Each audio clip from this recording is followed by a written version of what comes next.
Experiment number 13 part yes. 4। तो बेटा इसमें हमने क्या किया है जी, और इसमें मॉडिफिकेशन किए हैं उसी में बेटा आर एस विल्फ लॉ में। तो हमने क्या किया है, सिंपल वो जो हमारे पास इनवैलिड स्टेट थी उसको हमने एक और तरह से ओवरकम करने की कोशिश की है। उसमें हमने क्या किया बेटा, कुछ भी नहीं किया। सिंपल देखें, हमारे पास जो आउटपुट आ रही है वो हमने फीडबैक के तौर पे फर्स्ट जो हमारे पास गेट था यानी कि इनेबल गेट हमने यूज़ किया था उसको हमने एज ए इनपुट दे दिया। इसी तरह यहाँ पे जो आउटपुट थी जो फर्स्ट गेट की थी उसको भी हमने सेकंड वाले गेट के साथ कनेक्ट कर दिया, एक फीडबैक मैकेनिज्म दे दिया। ये ख़ास क्या रखना कि जब हम नैंड की मदद से इम्प्लीमेंट करेंगे तो अपर को बॉटम के साथ और बॉटम को अपर के साथ आपने लूप देना है, लेकिन जब हम नॉर की मदद से इम्प्लीमेंट करेंगे तो अपर को अपर के साथ लूप देना है और बॉटम को बॉटम के साथ लूप देना है। ये दोनों का थोड़ा सा डिफरेंस है। तो इसमें बेटा क्या मैकेनिज़्म आएगा, इसमें जो 1 1 स्टेट थी वो किस में चली जाती है बेटा, जो वहाँ पे इनवैलिड थी वो यहाँ पे टॉगल स्टेट में चली जाती है। यानी कि वो क्या होगा, वो अपनी स्टेट चेंज करती है। स्टेज चेंज कैसे करती है, 0 होगी तो 1 चला जाएगा, 1 होगा तो हमें 0 मिलेगा। कैसे मिलेगा बेटा, लेट्स सपोज कि आपके पास अगर कोई कंडीशन थी, लेट्स सपोज 1 0 थी, यहाँ पे हम कंसीडर कर लेते हैं कि यहाँ पे 1 है और यहाँ पे 0 है। तो ये किस स्टेट में होगा, ये सेट स्टेट में होगा। तो यहाँ पे हमने क्या किया हुआ था, लेट्स सपोज यहाँ पे 1 और 0 पुट किया हुआ था। ये जे के बिल्कुल बेटा बिल्कुल उसी तरह काम करते हैं जिस तरह आपके आर एस विल्फ लॉ के टर्मिनल काम करते हैं, उसमें कोई चेंजेस नहीं है। अब जब हमने 1 0 दिया तो लेट्स सपोज ये 1 0 सेट की फॉर्म में चला गया है। तो अगर यहाँ पे हम 1 1 दे देंगे तो जो कि हमारे पास आर एस विल्फ लॉ था उसमें क्या होता है बेटा, वो इनवैलिड स्टेट में चला जाता है। ठीक है, लेकिन जब हम यहाँ पे 1 1, इनवैलिड। हाँ जी, यहाँ पे अगर जेके में हम 1 1 पुट करेंगे तो बेटा क्या होगा, जैसे ही क्लॉक पल्स आएगी, अगर एज ट्रिगर है तो एज में, अगर लेवल ट्रिगिंग में आपने रखा हुआ यानी कि लैच की फॉर्म में रखा हुआ तो लेवल में, तो नॉर्मली हम किस में डील करते हैं, क्लॉक में। तो जैसे ही क्लॉक पल्स आएगी एज को डिटेक्ट करेगी तो वो क्या होगा, जो उसकी स्टेट प्रीवियस होगी उसको वो चेंज कर लेगा। अगर 1 0 है तो वो किस में कन्वर्ट हो जाएगा बेटा, 0 1 में चला जाएगा। फिर आपने चेंज नहीं किया, फिर पल्स आई तो फिर ये किस में चला जाएगा, अगेन 1 0 में चला जाएगा। ये तब तक अपनी पोजीशन चेंज करता रहेगा जब तक आपके जे और के टर्मिनल पे 1 1 पोर्ट हैं और आपकी पल्स जो है वो आपने अप्लाई की हुई है।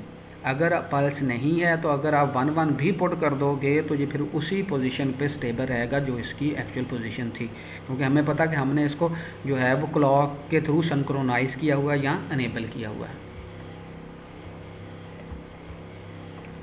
इसको भी बेटा आप 0 1 पुट करके इसको ट्रैक करते हुए आगे लेके इसको आप इसको इम्प्लीमेंट कर सकते हैं। ये देखें बेटा, ये नीचे हमने नॉर की मदद से बनाया हुआ है। तो ये नॉर की मदद से देखें, आपको अपर को अपर गेट के साथ यानी कि अपर को अपर के साथ लूप बैक दिया हुआ है, बॉटम को बॉटम के साथ लूप बैक दिया है। तो ये ख़ास क्या रखना, ये ना हो कि आप कंफ्यूज हो जाओ। जब आपने नैंड की मदद से इम्प्लीमेंट करना है तो टॉप को बॉटम, बॉटम को टॉप। जब आपने नॉर की मदद से करना है तो अपर को अपर और बॉटम को बॉटम के साथ आपने लूप बैक देना है। ये बेटा उसका ट्रुथ टेबल वही देखें जी, 0 0 होगा तो नो चेंज, 0 1 होगा तो रीसेट, 1 0 होगा तो सेट। अगर 1 1 देंगे तो वो टॉगल हो जाएगा यानी कि वो अपनी पोजीशन चेंज करता रहेगा। अगर प्रीवियस स्टेट उसकी क्यू थी तो वो कहाँ पे चला जाएगा, क्यू टी पे थी तो क्यू टी प्लस 1 में चला जाएगा, यानी कि वो क्या हो जाएगा, 0 से 1 या 1 से 0 में कन्वर्ट हो जाएगा। तो यही काम हमने फिर जो था, इसी टॉगल इनपुट को हमने जो थी वो फर्दर यूज़ करने के लिए हमने एक और गेट यूज़ किया, वो इसमें मॉडिफिकेशन की हैं। क्या मॉडिफिकेशन की हैं बेटा, कि हमें कौन सी पोजीशन चाहिए, टॉगल चाहिए। तो टॉगल कब आता है बेटा, जब दोनों पे सेम हो। इसका मतलब है कि दोनों इनपुट को जो है अगर शॉर्ट कर दिया जाए तो हमारा वो flip flop continuously toggle position में चला जाएगा, और इसी चीज़ को हम टॉगल फ्लिप फ्लॉप का नाम देते हैं। ये देखें जी, ये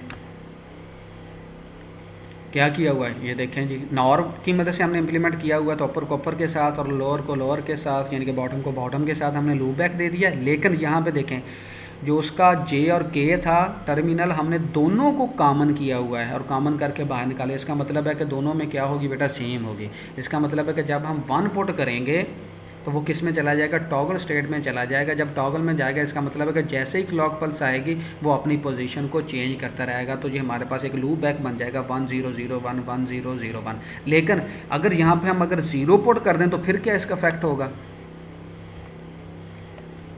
अगर यहाँ पे हम 0 पुट कर दें तो फिर इसका क्या इफेक्ट आएगा, यहाँ पे 0 1 की फॉर्म में तो 1 1 चला गया टॉगल, तो 0 में इसका मतलब है कि जे और के दोनों को 0 0 मिल गए हैं, तो 0 0 का क्या मतलब है, नो चेंज। अगर क्लॉक पल्स से आ भी जाएगी तो फिर भी वो टॉगल नहीं करेगा, वो अपनी प्रीवियस स्टेज अगर 1 0 है या 0 1 है तो उस पर अपना स्टेबल रखेगा अपने आप को। क्लियर बेटा यहाँ तक? तो अभी तक हमने जो पढ़े हैं वो कहाँ से हम स्टार्ट हुए थे, सिंपल एक सर्किट से हमने स्टार्ट लिया, फिर हमने एसआर जो था वो लैच डेवलप किया है, वहाँ से निकल के हमने फ्लिप फ्लॉप डेवलप किया है, फिर उसके 2 टर्मिनल को हमने जब यूज़ किया एज एनेबल के तौर पे तो हमने उसको जेके फ्लिप फ्लॉप उसको आरएस फ्लिप फ्लॉप का नाम दे दिया। फिर वहाँ से जब हम निकले हैं तो फिर हमने एक और लूप बैक मैकेनिज़्म बना दिया और उसमें हमने जो इन वाला स्टेट थी उसको हमने ओवरकम किया विद एक एक्सटर्नल लूप बैक मैकेनिज़्म और उसको हमने जेके फ्लिप फ्लॉप का नाम दे दिया।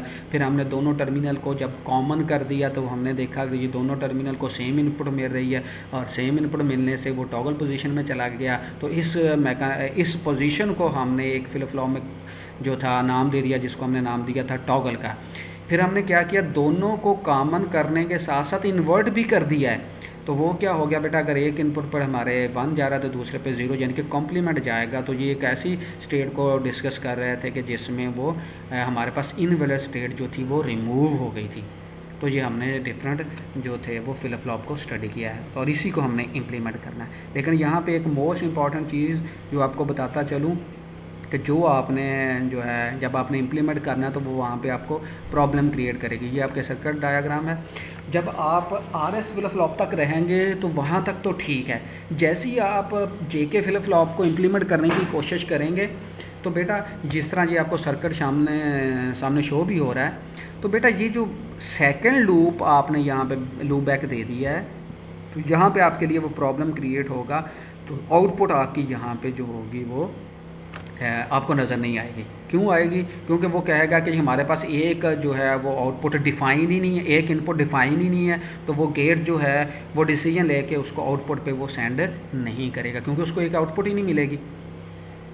ठीक है, तो उसके लिए उसका हल क्या निकाला था मैंने, वो ये निकाला था कि आप यहाँ पे ये जो आप लूप बैक दे रहे हो तो इसका मतलब है कि पहले कोई ना कोई चीज़ स्टेट होगी उसकी, तो फिर उसमें चेंजेस आएगी। तो मैं इसको क्या करता हूँ, पहले से सेट कर देता हूँ या पहले से रीसेट कर देता हूँ। सेट और प्रीसेट का कंसेप्ट यहाँ पे आएगा। तो मैं यहाँ पे क्या कर लूँगा, इसको फर्स्ट टाइम पे फोर्सली इनेबल कर दूँगा। तो उसके लिए मैं यहाँ पे क्या करूँगा, एक जो था वो बजाय इसके कि मैं यहाँ पे जो था वो सेकंड स्टेज का गेट जो है वो 2 इनपुट का रखूँ और फर्स्ट स्टेज का गेट वो 3 इनपुट का रखूँ, मैं सेकंड स्टेज का गेट भी जो होगा वो क्या रखूँगा, एज ए जो है वो 3 इनपुट का यूज़ करूँगा। और 2 तो ये एक तो उसमें फीडबैक में निकल जाएगा, एक जो प्रीवियस की आउटपुट होगी वो एज ए इनपुट मिल जाएगी। लेकिन उसके साथ साथ जो एक टर्मिनल बचेगा उसको मैं सेट और प्री सेट के लिए यूज़ करूँगा। उसमें 2 टॉगल लगाने पड़ेंगे मुझे। वो जो दोनों टॉगल होंगे बेटा वो मैं उसको बाई फोर्स पहले से वैल्यू उसकी सेट करवा दूंगा। ठीक है, जब एक दफ़ा सेट हो जाएगी उसके बाद फिर जब भी आप उसकी वेरिएशन करोगे, जब भी क्लॉक पल्स आएगी तो वो सेट रीसेट में जाएगा, क्योंकि उसको ऑलरेडी डिफाइंड कंडीशन कैलकुलेट करने में जब आप डबल लूप बैक मैकेनिज़्म दे देते हो तो उसमें प्रॉब्लम आती है। ठीक है, लेकिन जब आप इसको आईसी की मदद से इम्प्लीमेंट करोगे तो तब आपको ये प्रॉब्लम फेस करना नहीं पड़ेगा।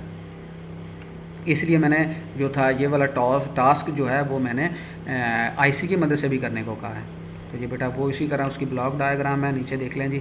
74 76 आपके पास जो फ्लिप फ्लॉप है तो उसकी मदद से आपने डी फ्लिप फ्लॉप भी बनाया है और टी फ्लिप फ्लॉप भी बनाया है। तो टी फ्लिप फ्लॉप में दोनों टर्मिनल को शॉर्ट कर देते हैं और डी फ्लिप फ्लॉप में दरमियान में एक तो था वो नॉट गेट यूज़ कर लेते हैं, सिंपल।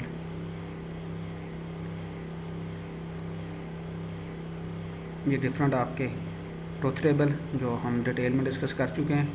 ये आपके टास्क आ गए, construct circuit of RS flip flop, construct sector of D flip flop, उसके बाद कंस्ट्रक्ट है circuit of D flip flop with IC 74 LS 76। और भी इसके अलावा भी आपके पास गेट हैं, लेकिन आपने क्या कहते हैं उसको IC हैं, लेकिन आपने 74 LS 76 यूज़ करना है। ये आपका JK फ्लिप फ्लॉप का IC है, इसकी मदद से आपने डी फ्लिप फ्लॉप बनाना है। सिंपल क्या करना है, दोनों टर्मिनल को नॉट गेट आपस में कनेक्ट करके उसको शॉर्ट कर देना है।